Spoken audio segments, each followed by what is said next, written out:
नमस्कार, MP live news से मैं अटल शुक्ला। आज हम आपको एक और ऐसी शख्सियत से रूबरू कराते हैं जो बघेली के सुपरस्टार कहे जाते हैं। पहला गाना बघेली में इन्होंने ही गाया और वो काफ़ी सुपरहिट हुआ।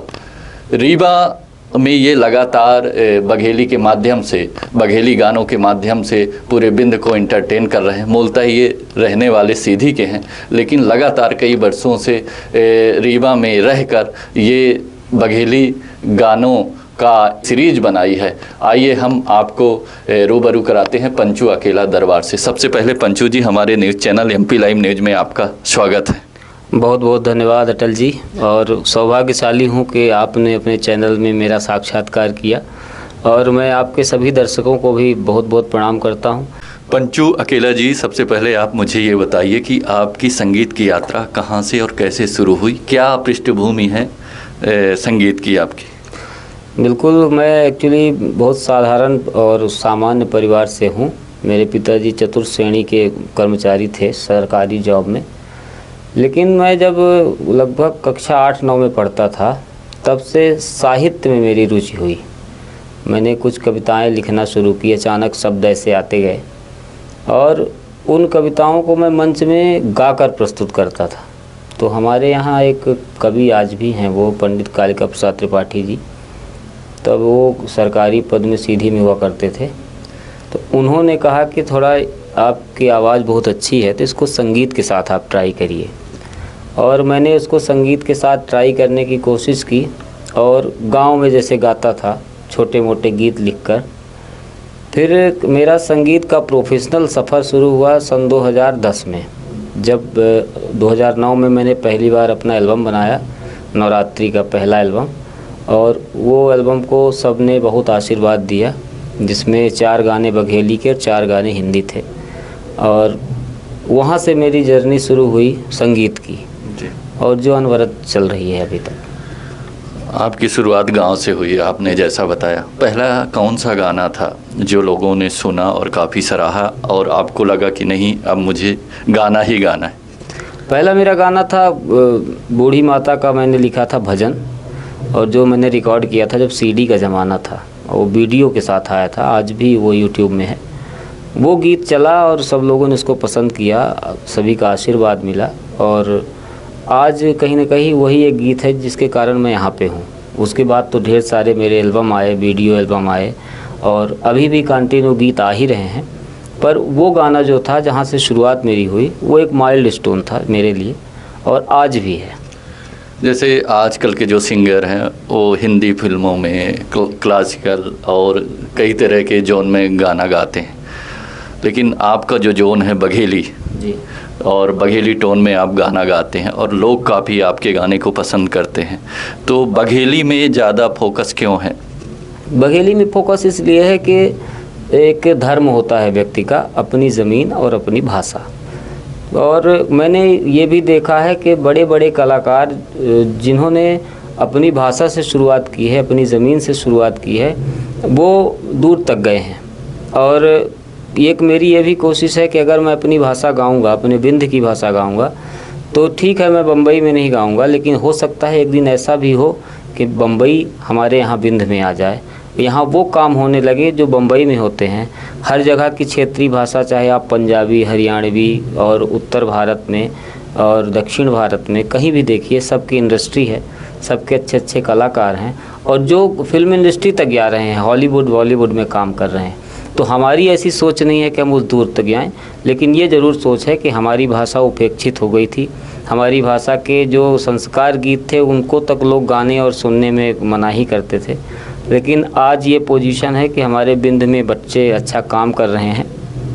कोशिश मैं भी कर रहा हूँ कि जो भी मैं कर सकूँ अपनी भाषा के लिए वो करूँ। यानी आपकी सोच है कि बघेली का फिर से पुनरुत्थान हो, और जिस तरह से पहले बघेली के गानों, चाहे लोकगीत के माध्यम से हो चाहे अन्य माध्यमों से, कि कोई भी संस्कार होता था तो गाने गाए जाते थे, तो फिर से उसको चलन में लाने के लिए कि बघेली भाषा फिर से चलन में आए और उसका प्रचार प्रसार हो, इसलिए बघेली पे ज़्यादा फोकस है।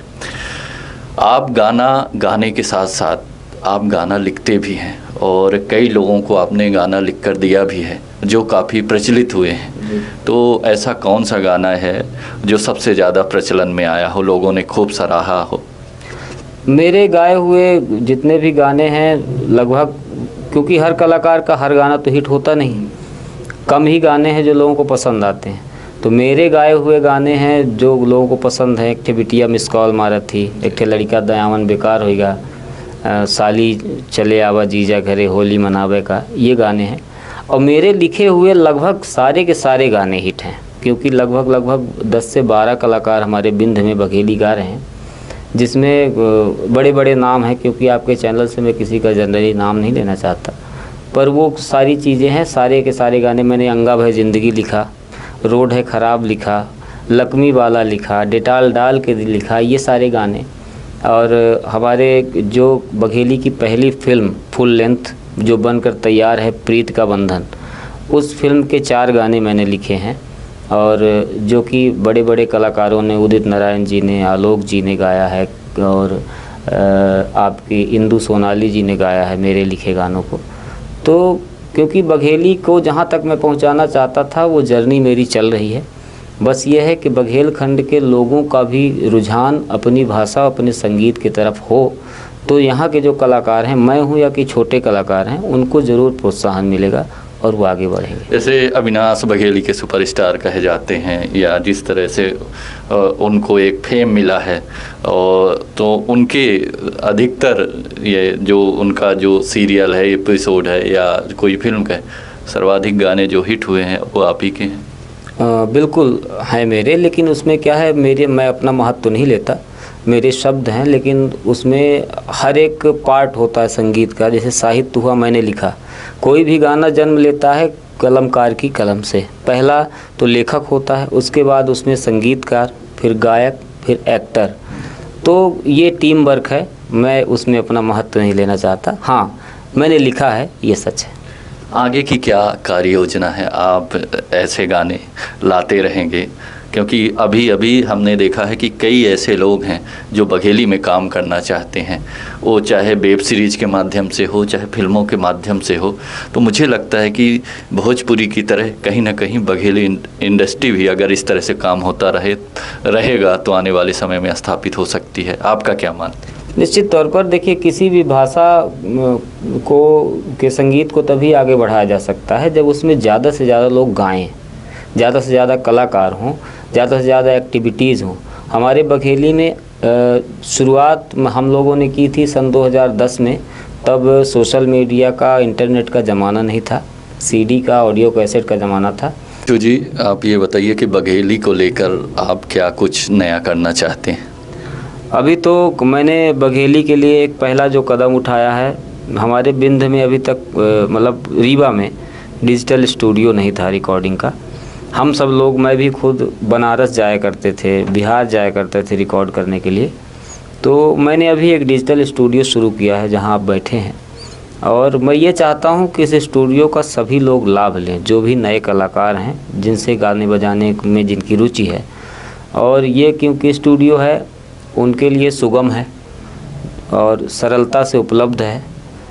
मैं गीत भी लिखता हूं, जिनके पास शब्द नहीं है वो हमसे गीत भी लिखवा सकते हैं, और अच्छे से अच्छा काम हो सकता है। सिर्फ शर्त यह है कि हम चाहते हैं कि हमारे क्षेत्र के जो बच्चे हैं बघेलखंड के, वो ज़्यादा से ज़्यादा बघेली गाएं और अपनी भाषा का प्रचार करें। आपने कहा कि जो ये डिजिटल स्टूडियो का भी आपने निर्माण कराया है, या बन के तैयार है पूरी तरह से, और शायद यहाँ पे गाने भी रिकॉर्डिंग होने शुरू हो गए। तो आपका कहना है कि बघेली में जो गाना चाहता है, मैं उनके लिए शब्द देने के लिए तैयार हूँ, वो आकर गाएं और इसका लाभ उठाएं। आगे की और क्या प्लानिंग है? और ये प्लानिंग है कि संगीत और साहित्य से जुड़ा कोई भी काम हो। जैसे अभी फिल्म बनी है, और 4 फिल्में हमारी रजिस्टर्ड हैं मुंबई से, वेस्टर्न इंडियन फिल्म से हमारी रजिस्ट्रेशन है 4 फिल्में, जिनमें दूसरी फिल्म जो हमारी है उस पर काम चल रहा है, उसके स्क्रिप्ट वगैरह लिखी जा चुकी है, साइकिल, और उसके गाने भी बन चुके हैं, स्टार कास्ट फाइनल हो गई है। अब सीधा सीधा मेरा काम है कि हम बघेली भाषा के लिए क्या क्या कर सकते हैं। बघेली में सीरियल बनाना, बघेली में जो क्लिप, वीडियो क्लिप तो बन ही रही हैं ढेर सारे बच्चे, लेकिन मैं उनसे भी कहना चाहता हूँ आपके चैनल के माध्यम से कि कोई भी काम किया जाए तो व्यवस्थित काम किया जाए, नहीं तो उसमें अपनी भाषा का और क्षेत्र की बदनामी भी होती है। हम बिना मतलब के कोई वीडियो बना के यूट्यूब पे डालेंगे तो ये एक तो यूट्यूब उसको एक्सेप्ट नहीं करेगा। आजकल के बच्चे सोचते हैं कि यूट्यूब में डाल के हम पैसा कमा लेंगे, ऐसा नहीं होता है। यूट्यूब ने अपनी पॉलिसीज़ बदल दी हैं, उसमें बड़ी ढेर सारी जांच पड़ताल होती है। तो एक बेहतर काम हो, अच्छा वीडियो बने, अच्छा उसका बैकअप साउंड रिकॉर्ड हो और अच्छे तरीके से उसकी एडिटिंग हो, फिर वो यूट्यूब में जाए तो उसका कुछ न कुछ लाभ मिलेगा। तो जी, रही आपने सारी प्लानिंग अपनी भविष्य की बता दी और अपना उद्देश्य भी बता दिया। अब फिर से आते हैं हम संगीत में। आप बघेली में बहुत अच्छा गाते हैं, हमारे दर्शकों को कोई ऐसा गाना सुनाइए जो हमेशा आप गुनगुनाते हो और काफ़ी लोगों ने उसको पसंद किया, ऐसा कोई गाना। एक गाना मेरा इस समय बहुत तेज़ी से वायरल है, लगभग सब ने सुना है उसको। वो गाना था, एठे लड़िका दया मन बेकार होइगा, एठे लड़िका दया मन बेकार होइगा, ओका एक ठे बेटी बा से प्यार होइगा, ओका एक ठे बेटी बा से प्यार होइगा। ये गाना मेरा इस समय बहुत ज़्यादा चल रहा है यूथ में। एक गाना मेरा और बहुत ही सुपरहिट था, जौने मन माया बात है उआ बोल मारा थी, एठे बिटिया रात के 12 बजे मिस कॉल मारा थी। ये गाना सन 2012 में मैंने लिखा था और 14 में इसको मैंने रिकॉर्ड किया था, लेकिन उस समय डिजिटल रिकॉर्डिंग की व्यवस्था नहीं थी। फिर मैंने सन 2017 में इसको रिकॉर्ड किया बनारस में और अभी वो लेटेस्ट में बहुत अच्छा चल रहा है। और मेरे हर शब्द जो भी मैंने अपने लिए लिखे हों या कि किसी और के लिए लिखे हों, उन सब से मुझे प्यार है क्योंकि वो मेरी कलम से निकले हैं। और मैं बिंद के सभी कलाकारों से निवेदन करना चाहता हूँ कि आप सभी लोग अपने काम पे विशेष ध्यान दें, लेकिन किसी की टांग न खींचें और किसी को बुरा भला न कहें। आप अपने काम पे ध्यान दें, अकेला दरबार हमेशा आपके साथ खड़ा है। बहुत बढ़िया, बहुत बढ़िया। अभी हमारी बात बघेली के सुपरस्टार, बघेली के गायक पंचू अकेला जी से हुई। पंचू अकेला जी ने अभी लेटेस्ट में एक डिजिटल स्टूडियो का भी निर्माण कराया है और यहाँ पे रिकॉर्डिंग भी शुरू हो गई है। और उन्होंने खुले दिल से कहा है कि जो बघेली में काम करना चाहते हैं उनके लिए ये मेरा डिजिटल स्टूडियो हमेशा उनके लिए सदा तैयार है। और जब भी जो भी कोई भी रिकॉर्डिंग कराना हो या मुझसे गाने लिखवाने हो, मैं बघेली के पुनरुत्थान के लिए, बघेली भाषा के प्रचार प्रसार के लिए दृढ़ संकल्पित हूँ और हमेशा तैयार रहूँगा। आगे भी हम पंचू अकेला जी के बारे में नई नई अपडेट्स आपके पास लाते रहेंगे और उनको बीच बीच में रूबरू कराते रहेंगे। तब तक के लिए धन्यवाद, नमस्कार।